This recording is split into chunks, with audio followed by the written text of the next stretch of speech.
When 2018 began, Hawaii Island's visitor industry was projecting big numbers. The estimates for arrivals for our island is still to grow at double-digit increased pace. Ross Birch, the executive director of the Island of Hawaii Visitors Bureau, made this optimistic presentation to the county council earlier in the year. Expenditures will be on a very similar pace. Actually, that's a very conservative number from the expenditures. As we start getting more and more visitors, the price of the hotel rooms and the price of everything is going to start to go up. So more visitors, we're going to get higher rates. So that $2.71 billion is a conservative number. But then in May, everything changed. What began as a fissure eruption in Leilani Estates along the lower East Rift zone of Kilauea volcano grew to become one of the state's biggest natural disasters, consuming hundreds of homes and displacing residents. The eruption captivated media worldwide. The forecast for tourism turned around. First of all, I want to thank all of our speakers for the great information that they're providing our residents and visitors to keep them safe while they're here on the island. Here is Ross Birch again addressing the national press after the new volcanic activity began. Some of the things you may need to know from a tourism standpoint is that there is absolutely no reason for, at this time, for visitors planning a trip to the island to change their business or leisure plans to come to the island. Air access into the island in both Hilo and Kona airports are operating as normal. All flights are still on schedule. None of the Hawaiian Islands are affected by the Kilauea volcano except for the remote area on the island of Hawaii, east side, Kilauea Summit, and surrounding areas. From a tourism standpoint and the immediate effects is on the 7-day arrivals, we get a gauge on seeing who's coming within a 7-day period, and those numbers have actually been steady. We're equal to or still slightly above what we were for 2017. We are seeing a little slip in the Japanese market from an immediate standpoint. And the biggest impact to us from the park closure and also the cruise lines choosing not to port in Hilo and in Kona. That equals to about $175,000 per port, or about $1.2 million as of next week through the full cancellations. Other immediate impacts are from the group standpoint. Groups that have canceled for the month of May or through the summer are equating to anywhere between tens of thousands to hundreds of thousands to each property. Yeah, right on. Thank you. You're good. You're good. The island was now facing an economic crisis on several fronts. There's a lot of things that are happening. Hawaii County Managing Director Will Okabe gave this memorable press conference outside Civil Defense Headquarters in Hilo. But in this particular situation, we do not want to create any panic to any of our constituents or the people of this island. Because we don't want to give wrong messages not only to our island, but to the rest of the country. Because what we're having right now is economical impact as people are trying to cancel their reservations in Kona and other parts of the island. So let me give you a perspective. This is just basically less than 5% of the population or the area in Leilani Estates compared to the rest of the island. It's like having a situation where they talk about Disneyland and they say that, we're going to have something, a catastrophe in Disneyland. So everybody in Colorado, they're going to start canceling all the reservations in Colorado. Okay, it's too far off. I mean, it's not even. People have to understand. We have to send that message. All of you here in the media today needs to send that message that Hawaii County, Hawaii Island is safe. The rest of the state is safe. This is Hawaii Island. This is not Hawaii. See, when they say Hawaii, they think it's the whole state. You know what I'm saying? But to some people, they think that's the whole island too, because we have the same name. So make that very clear as media. Executives on the Kohala Coast wanted to get the word out that it was still safe to visit. We really respect and understand the challenges that some of the people near the volcano are going for.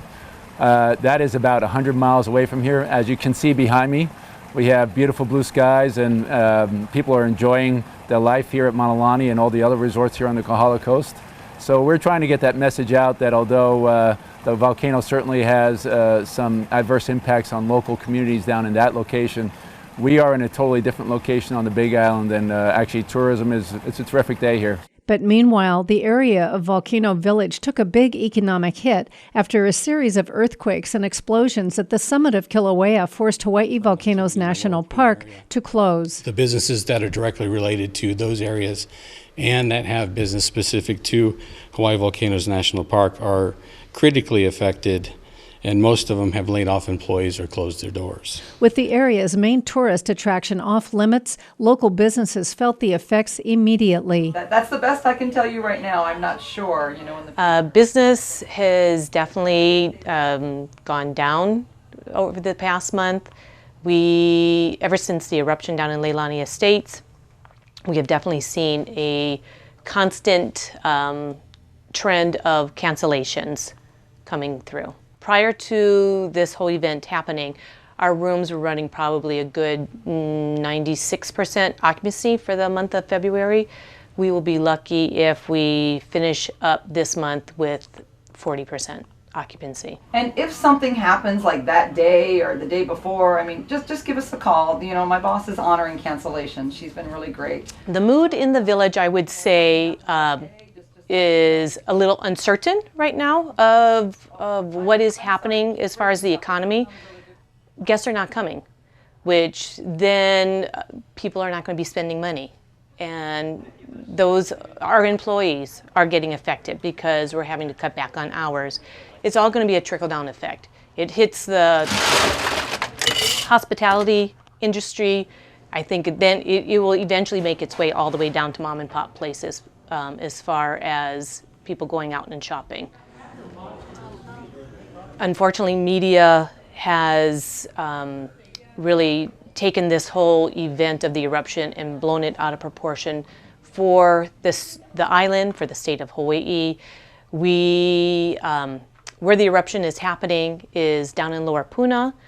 We do have ash coming out of the summit, which is not far from us, but many of the guests that are calling to cancel have this vision that the island is getting covered by lava or ash, and there's a lot of misunderstanding that they really don't know what is going on. If they could just be educated where geographically this lava eruption is happening, I think it would be a little bit more comforting for them to come. Okay, great, Donna. Okay, got you down 11:30 today. Air quality also became an issue. Ashfall was reported in Ka'u, and in Kona, the fog got worse. Sore throats, itchy eyes, watery eyes, colds that aren't going away. My daughter, 7 years old, is complaining of headaches.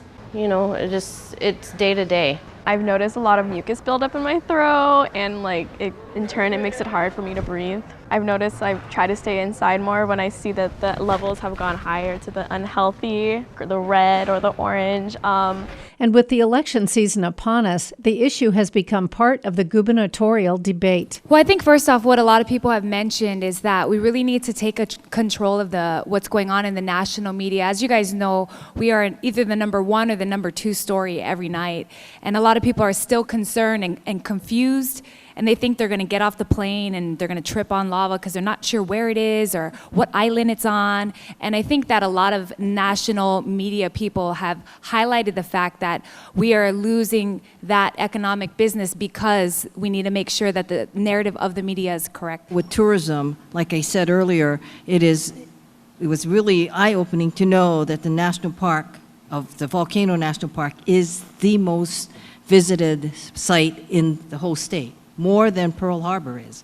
So that's clearly something that's going to impact this island and impact those who come to visit. So that's got to be addressed. There's got to be, whether they do an alternative site or some way of getting them into the park. And I was meeting with the Park Service this morning on that specific issue. It is about promoting Hawaii Island as a destination. We've talked about trying to create a visitor attraction within the volcano viewing area and trying to create a safe viewing area. As Colleen had said, the number 1 attraction is visiting or watching the eruption. If we can work with the parks, the county, and the state and identify a viewing area, we could begin to attract visitors back to Hawaii Island. HTA does have an emergency response fund, $5 million that they can put on the table when the time is appropriate. We need to market traveling to Hawaii Island. I think it's very, very important to do that. Through it all, Hawaii Island has tried to promote itself as a viable and desirable destination. At least one visitor who spoke from earthquake-stricken Volcano Village was having the time of his life. Oh, hugely. I mean, I can't understand why people aren't here. I mean, the volcano is over there. Plus, I can't imagine anything happened here. And if it did, they'd get you out of here in a heartbeat. I did go down to the park. I took all these photographs of the different signs, earthquake damage ahead, do not enter volcano due to volcano activity. And for me, that's I'm 67, that's a once in a lifetime thing, once. You've also mentioned that you've gone on some tours. Yes, yesterday I went on a boat tour. Fantastic. Now, I go on boats, but I always get seasick, which is no problem, and I'm fine. This one was a catamaran, and it was great. It was like a roller coaster ride, and everybody enjoyed it. Then we got to the lava flows. It was something I will never see in my lifetime again. I mean, I'm 67, and I saw that, and I said, hell. Then there's a helicopter trip I'm taking today, but also recommended to the Australians to go to Pahoa, because in the evening you can actually see the glow of the volcano, and at night you can see the eruptions. Plus, Pahoa is like a throwback to the 1960s, the hippie commune village type thing. Yeah, I can't say enough good things about this trip. Anything else I did ask that you'd like to Well, yes, I'm disappointed. I can't understand why people, are afraid. This place should be all the places should be jammed. They should be. And I really think they should rethink it and come here. Now, we just experienced an earthquake. Tell me about it. Well, first of all, this is their first earthquake, the Australians' first. They didn't know what it was, and I enjoyed watching it, because in California we have them intermittently. But I could tell that this was not a real tectonic plate earthquake and stuff. I don't know. I mean, the first time I was here, I knew what it was. Yeah, and they happen, but to me if we were in a bar in Playa del Rey, California, we would have a free drink.